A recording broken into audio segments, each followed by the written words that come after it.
कहे कि लड़को पसंद नहीं है। देखिए कह रहा है कि लड़का भी पसंद नहीं है। ये कौन ससुराल जाएगा पता नहीं है। अपने लड़का ठीक हो जाएगा। कभी ना बोलता लड़का बोलते ठीक हो जाएगा। अपने लड़का पसंद नहीं रहते। कौन लड़का है बाबा? कौन लड़का है? अब बोला गया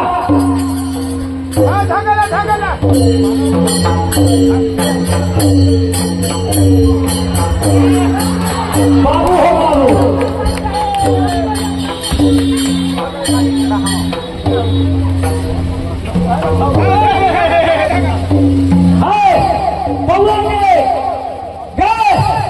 इनके से शादी करवाई ये है खुशियों चचा शादी करवाई बाबू है बाबू।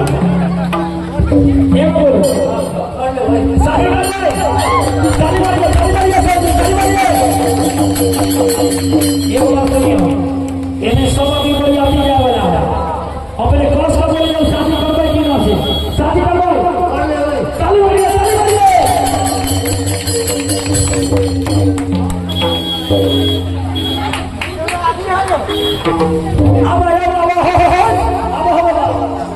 अब